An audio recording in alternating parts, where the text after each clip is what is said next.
Hey everyone, welcome back to psych shucks. आज हम explore करने वाले हैं एक बहुत ही इम्पोर्टेंट टॉपिक। अभी तक हम बीपीसीसी 113 के 5 यूनिट्स कवर कर चुके हैं। Today we will start with unit 6।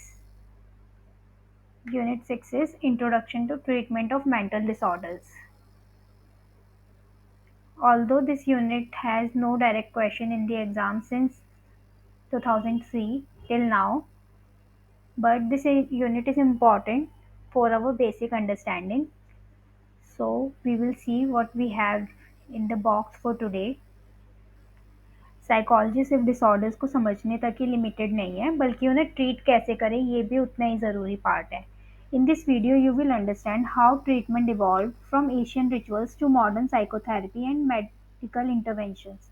We will explore different therapy approaches like Freud's psychoanalysis, CBT, behavioral methods, and also look into medications and ECT. ये वीडियो स्पेशली डिज़ाइंड है इग्नू के बीपीसीसी 113 के लिए, जैसा कि मैंने पहले ही बताया था आपको यूनिट 1 के वीडियो में। This is last minute exam prep और अंडरस्टैंडिंग के लिए, राइट। अगर आपने यूनिट 1 से यूनिट 5 के वीडियोस मिस किए हैं तो आप उसके लिए लिंक चेक कर सकते हैं डिस्क्रिप्शन में। तो चलिए शुरू करते हैं unit 6 without wasting any further time, right. So treatment of mental disorders. इस यूनिट में हमने जैसे अब तक आपको बताया कि हम समझेंगे मेंटल डिसऑर्डर्स का इवोल्यूशन कैसे हुआ, राइट, और साइकोथेरेपी एंड काउंसलिंग और गाइडेंस में क्या फ़र्क है। उसके बाद साइकोथेरेपी के अप्रोचेस क्या क्या हैं, देन एथिक्स क्या क्या होते हैं थेरेपी में। एथिकल इश्यूज हमने स्टार्टिंग से फर्स्ट ईयर से पढ़ते आ रहे हैं, तो इसमें भी हम पढ़ेंगे। उसके बाद लास्ट में हम पढ़ेंगे फार्माकोथेरेपी एंड ईसीटी, राइट। तो what are the historical perspectives here. Ancient beliefs होते थे कि जो मेंटल इलनेस है वो कॉज्ड बाय होती थी स्पिरिट्स या डीमंस के, राइट। तो इसके लिए वो लोग रिचुअल्स भी यूज करते थे लाइक ट्रेफाइनेशन, ओके। तो जो रिचुअल्स होते थे वो किस चीज़ के लिए होते थे, ट्रीटमेंट के लिए। इसमें आ, इसमें आप प्रेयर्स को भी मान सकते हैं। प्रेयर ये एक तरीके का ट्रीटमेंट रिचुअल हुआ करता था पहले के टाइम में। पहले हिपोक्रेट्स ने सबसे पहले बोला था मेंटल मेंटल डिसऑर्डर्स के बारे में, राइट। सो फर्स्ट टू से mental mental illness has natural causes not super natural, और उन्होंने ब्रेन को centre of mental mental illness बताया था। देन ही ऑल्सो टोल्ड कि 4 बॉडी लिक्विड्स होते हैं, राइट। सो जो बॉडी लिक्विड्स होते हैं that are air, water, fire and earth, वो एलिमेंट्स हैं। एंड जो उनके लिक्विड होते हैं ह्यूमर, दैट आर एयर के लिए ब्लड, वाटर के लिए फेल्म, फायर के लिए येलो बाइल एंड अर्थ के लिए ब्लैक बाइल, राइट। उसके बाद बात आती है असाइलम्स एंड ह्यूमैनिटेरियन रिफॉर्म्स की। तो जो अर्ली असाइलम्स होते थे उनमें पुअर केयर होती थी, वो एक प्रिजन की तरह हम मान सकते हैं उसे, राइट। फिलिप पाइनल जो फ्रांस से थे, उन्होंने रिमूव की चेन्स को, और जो पेशेंट्स थे उन्हें काइंडनेस के थ्रू ट्रीट करने के लिए वो किया, लाइक फोर्स किया। एंड देन उसके बाद डोरोथी डिक्स भी आई जिन्होंने मेंटल हाइजीन मूवमेंट ली थी, राइट। ये 2 नाम है, one is from France and one is from USA, ठीक है। नेक्स्ट इंडियन व्यू क्या था। इंडियन व्यू था जहाँ पे हम देखते थे हमारे वेद और उपनिषद में मेंटल हेल्थ को हमारे दोष से रिलेटेड बताया गया था। दोष जैसे कि हमारी ह्यूमन बॉडी में 3 दोषास होते हैं, वात, पित्त एंड कफ, राइट। अथर्ववेद में ऑल्सो बताया गया है कि जो मेंशन किया गया है, जो इमोशनल बर्स्ट होते हैं वो हमारे फियर की वजह से होते हैं, राइट। और उसमें स्पिरिचुअल हीलिंग के बारे में भी बात की गई है। इसके बाद मॉडर्न डेवलपमेंट्स क्या क्या हुए। मॉडर्न डेवलपमेंट्स में क्रैपलिन जो है, इनका पूरा नाम था एमिल क्रैपलिन। उन्होंने सिम्टम्स को ग्रुप करके अर्ली क्लासिफिकेशन की, राइट। और इसके बाद मॉडर्न डेवलपमेंट्स में हम फ्रूइड के बारे में भी पढ़ेंगे, फ्रॉइड के बारे में भी पढ़ेंगे, और विल्हेम वुंड के बारे में भी पढ़ेंगे, राइट। सो जो कॉन्टेम्प्ररी व्यू था, उसमें क्या व्यू था कि जो ह्यूमन राइट्स हैं उस पर फोकस किया जा रहा था, और जो सोशल मॉडल ऑफ डिसेबिलिटी है, जिसमें डिसेबिलिटी को एज अ प्रॉब्लम नहीं, उसको एज अ इलनेस देखा जा रहा था, राइट। देन इंडिया में मेंटल हेल्थ केयर एक्ट आया था 2017 में, जिसमें legal rights, dignity and access to care दिया गया है, right. So next, what is psychotherapy. ठीक है, ये इंडिया का एक्ट है 2017 का, जिसमें हमें राइट बेस्ड केयर दी थी। तो साइकोथेरेपी क्या होती है। Psychotherapy is talk based emotional treatment, right. इसमें थेरेपिस्ट प्लस क्लाइंट होते हैं। They just talk about the feeling of the client, right. इसका गोल होता है हमारे जो सिम्टम्स है उन्हें रिड्यूस या रिमूव करना, और हमारे जो बिहेवियर है उसको चेंज करना, हमारी जो पर्सनल ग्रोथ है उसको इन्हेंस करना, राइट। ये ग्रुप भी हो सकता है, इंडिविजुअल भी हो सकता है, फैमिली भी हो सकती है, या फिर कपल थेरेपी भी हो सकती है, राइट।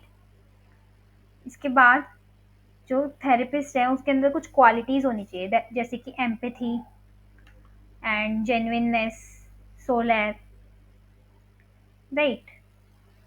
उसके अलावा इसमें जो थेरेपिस्ट है वो ट्रेंड हो तो बेटर है। साइकोथेरेपी में उससे क्लाइंट को हेल्प मिलती है।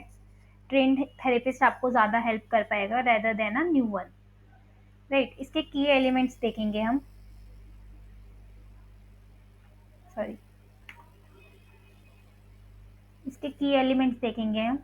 इसके की एलिमेंट्स होते हैं interview and rapport building, understanding emotional problems, right. Solar का फुल फॉर्म कोई मुझे बता सकता है कमेंट में। प्लीज़ आप मुझे सोलर का फुल फॉर्म बताइएगा, अदरवाइज आप नहीं बता पाएंगे तो मैं नेक्स्ट वीडियो में आपको बताऊंगी सोलर की फुल फॉर्म क्या होती है। It is a psychotherapy technique, right. उस उसको थेरेपिस्ट की क्वालिटी को बताने के लिए है ये। उसके बाद हम देखेंगे what are the differences between psychotherapy, counselling and guidance. तो साइकोथेरेपी, काउंसलिंग और गाइडेंस तीनों हमें सिमिलर लगते हैं अगर हम एक नॉर्मल पर्सन के पर्सपेक्टिव से देखें तो, but these three are different. Guidance is only one time, ये हम फ्रीक्वेंसी की बात कर रहे हैं कि कितने कितने टाइम हम इसमें लगता है, like for one person for one problem. Guidance किसी भी एक चीज़ के लिए एक बार होती है। काउंसलिंग किसी भी एक चीज़ के लिए शॉर्ट टर्म होती है, लाइक उसमें मॉडरेट कंसर्न्स होते हैं। Where as psychotherapy long term होती है, ओके। और इसका जो साइकोथेरेपी का फोकस होता है वो डीप इमोशनल वर्क पे होता है, और इसमें स्ट्रिक्ट प्राइवेसी होती है। इसमें क्लाइंट की प्राइवेसी को ब्रेक नहीं किया जाता है। ऑब्वियसली वो तो काउंसलिंग में भी नहीं किया जाता है, बट यहाँ पे स्ट्रिक्ट प्राइवेसी मेंशन किया हुआ था आपकी बुक में, ओके।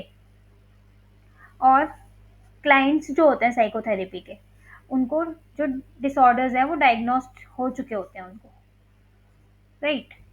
और जो अप्रोच होती है इसमें वो ज़्यादा ही इमोशनल और इनवर्ड अप्रोच हम यूज़ करते हैं इसमें,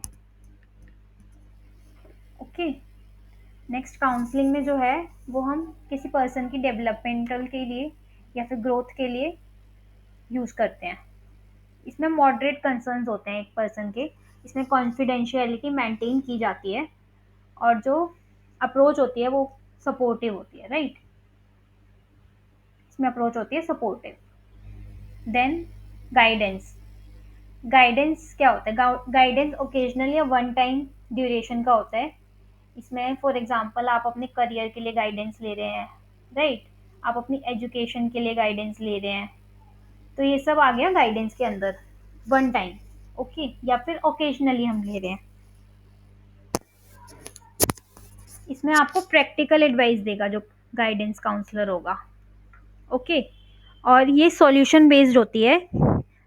साइकोथेरेपी सॉल्यूशन बेस्ड डायरेक्टली नहीं होती है, उसमें हम पहले हम कोशिश करते हैं उसके जो सिम्टम्स है क्लाइंट के उनको रिमूव या रिड्यूस करें।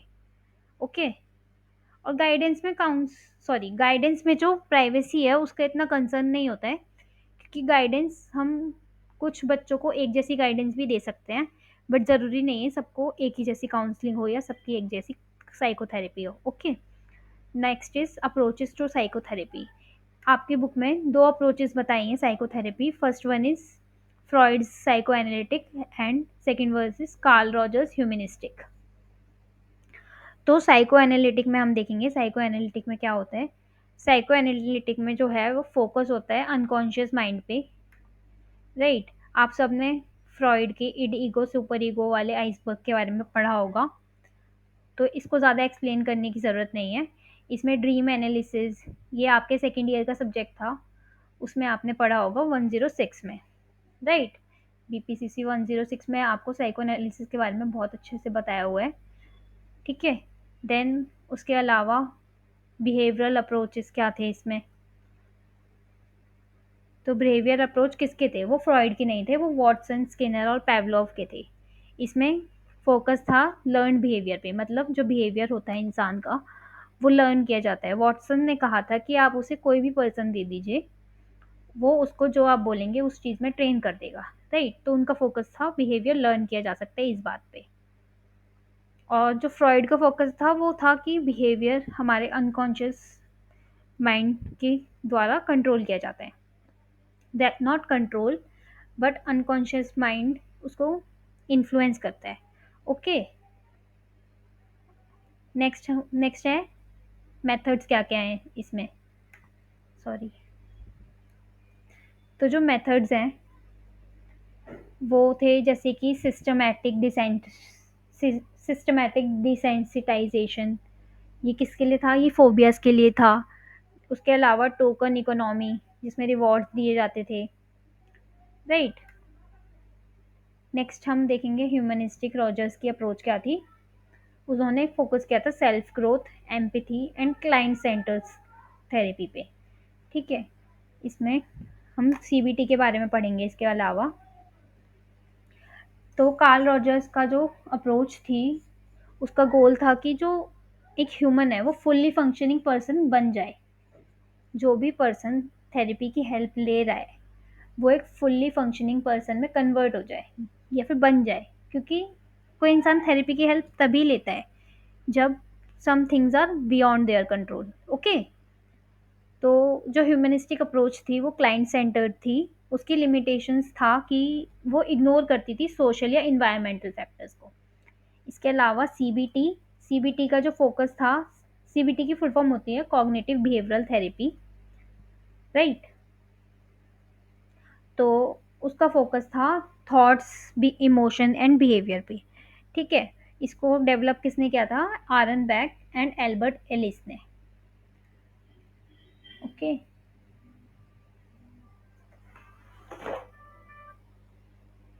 इसके अलावा इसमें टेक्निक्स क्या क्या थी। इसमें टेक्निक फर्स्ट थी कि हम अपने नेगेटिव थॉट्स को चैलेंज करें।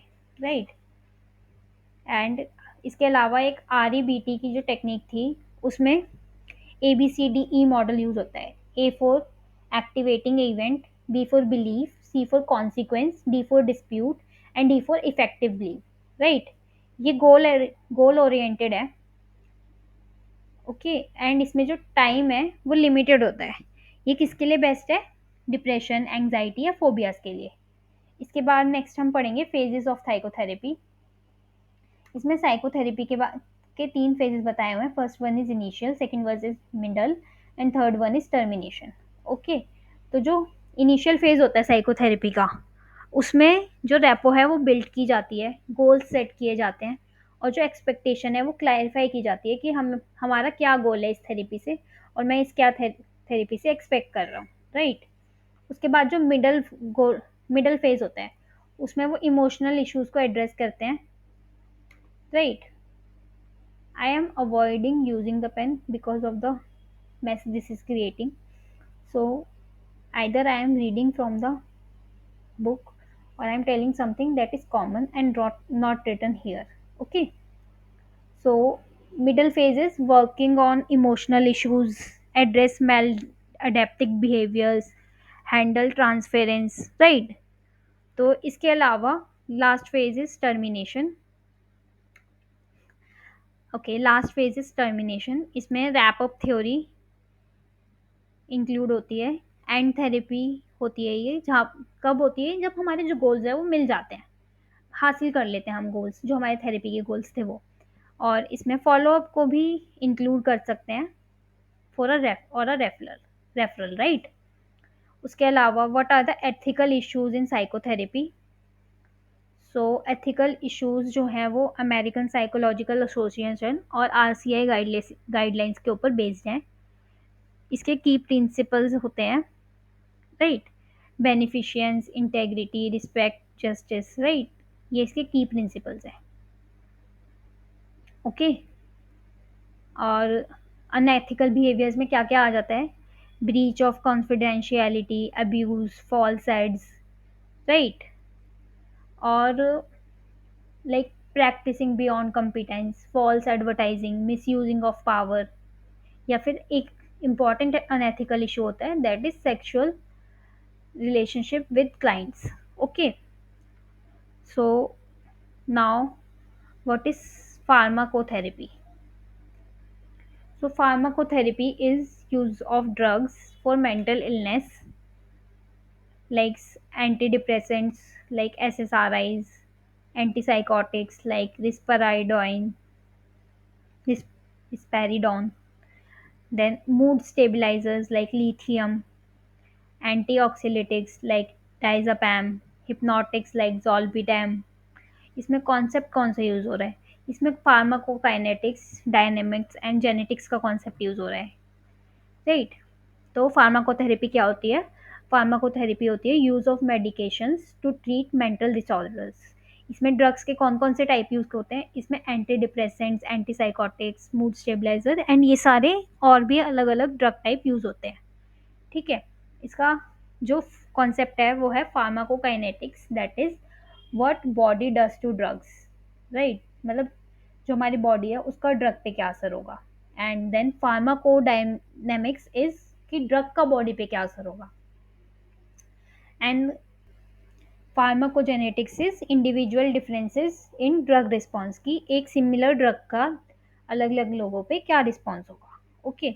Now last, इलेक्ट्रोकॉन्वल्सिव therapy, that is ECT.